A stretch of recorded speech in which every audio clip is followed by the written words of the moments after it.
Beach FM, locals talking to locals. Mayor Gurunathan, good morning to you. Good morning, John. Good morning, listeners. Lovely to talk to you. I got an invitation to a retirement seminar the other day. There's something coming up on the 17th of February. I believe that you're very instrumental in this. Yeah, I met the chief executive of New Zealand's Retirement Villages Association, based in Wellington, and he wanted to have a chat with me and the councillors on this matter.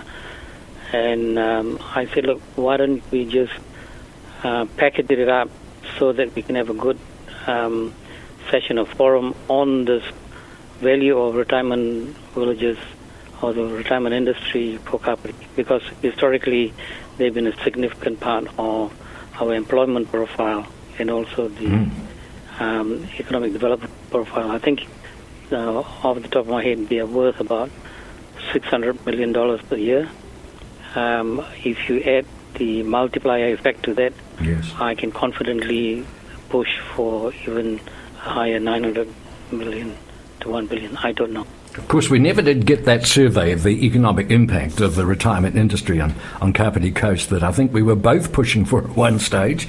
That's right. And do you think this could be a way of possibly getting some more realistic ideas of the challenges and the opportunities for the retirement industry? I think Martin Jenkins, when they did the economic development profile of the district, did touch on that, and they came out with a figure of like 400 billion, but I think the multiplier effect was not added. Oh. And the Retirement Industries Association have done their own work, more detailed work. Oh, well, okay, that'll be interesting. On that. So that sort of information will come out. Okay, because the multiplier effect can be between 4 and 7, so it could be a very significant amount of money. Right. And I think you will hear also the problem we faced in terms of being able to provide the labour force for this industry. In Wellington, I remember consultants talking about the need to get professionals in the digital economy, attract them to work in Wellington. One of the things they faced was the high cost of housing and rental housing. Similarly, we have low wage working people in the retirement industry who cannot afford the increasing rate. Yes. So it's a very, very real issue, that one. So that'll be thrashed out on the 17th. Is that an open invitation, or do people have to register, or what? I think you need to register, and you'll be pleased to know that the keynote speaker is none other than the former Prime Minister Jim Bolger. Oh, we were both present in Waikanai at a speech that Jim Bolger gave last year. That was a cracking speech, wasn't it? That was a great speech. So he's really good, and I think we need to increasingly involve him in local issues like this, rather than him gallivanting around the globe. Indeed. Let's keep it local. Now, we had, from central government, we had an announcement that has been long agitated for, the confirmation. Now the money's in the books to build the Otaki to NOrth Levin Highway. It's going to be 4 lanes, over $800 million, literally in the books, so it's funded now, which was not the case before. What are the implications for Kapiti of this? Well, I think, whatever is good for the region is good for us, particularly whatever happens in Wellington to unclog transport issues there is good for us, and we've discussed this before. But I think one of the key areas for us is, I think there's been a bit of disappointment that there's no announcement on the Wellington Regional business case that was put to the government and Treasury, a $400 million spend up on increasing the units for the Wairarapa line, and also from the Wellington to Palmerston North. What they've done is, I think they've given an initial lot of money to keep the capital connection going, improving that.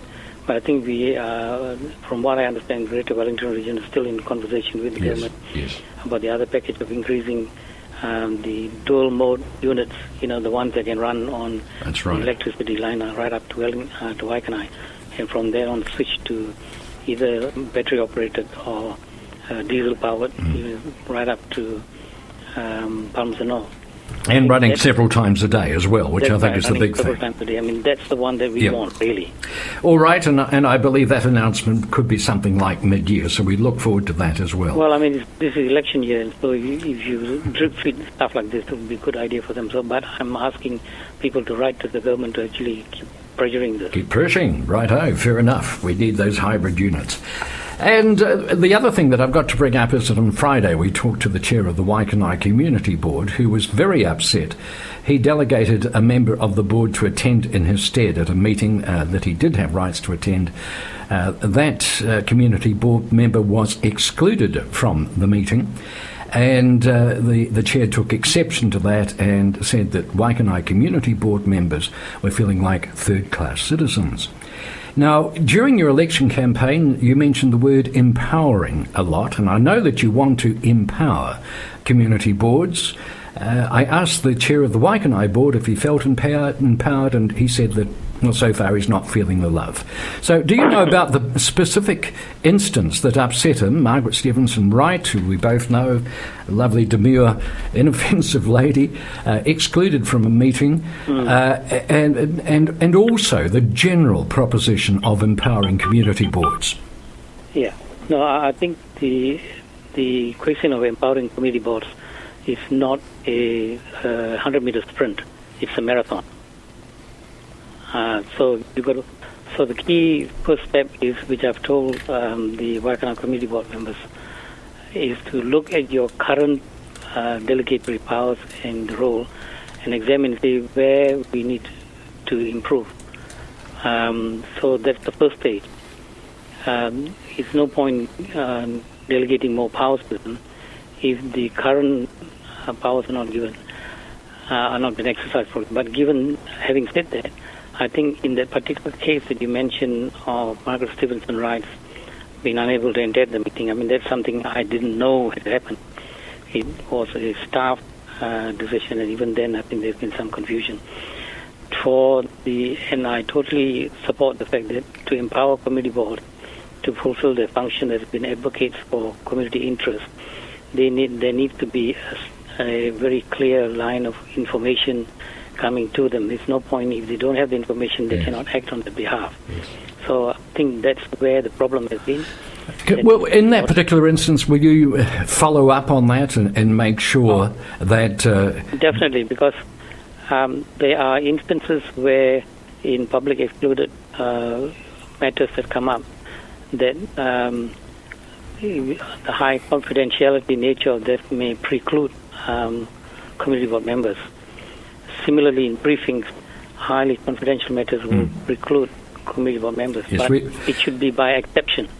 And in this particular case, I think the exclusion was not justified from what I've seen. Indeed. Okay. And just to clarify, has the community board chair the ability, the power, to delegate to another member to attend in his stead? Well, the practice has been originally under Jenny Rowan of inviting community board chairs to be around the council table for meetings, right? Yes. Since that time, through subsequently new mayors, that has changed to include people to community board members to have others represent that person in the different committee meetings also. Okay.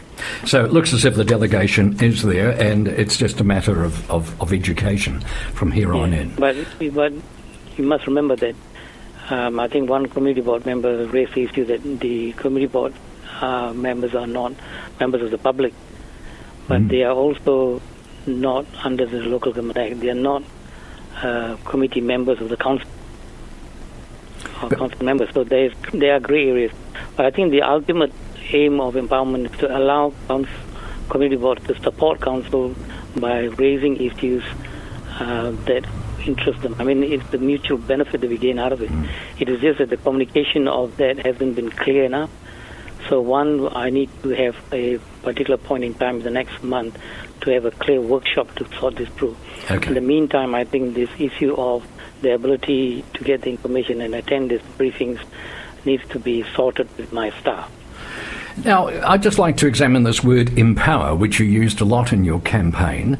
To me, the word empower community boards means giving them more power. Am I being simplistic? Is that what you meant? Or are you saying, you just said that the community board should, in essence, support the council more? From what we hear from... It's both ways. Both ways, the role of the community board is, there's a role for the bottom-up representation of community interests, and also the top-down, where council may need guidance from community boards in terms of their views on different issues, because they're more connected to grassroots.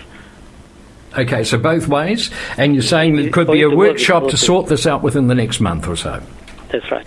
Excellent. Thank you for joining us, Mr. Mayor. I thank you for your time this morning. Look forward to our next chat. Thank you, and thank you to the listeners. There we go. That's the Mayor of Kapiti. The Kapiti Coast District Council. What a terrific place to be mayor of. 106.3 Beach FM.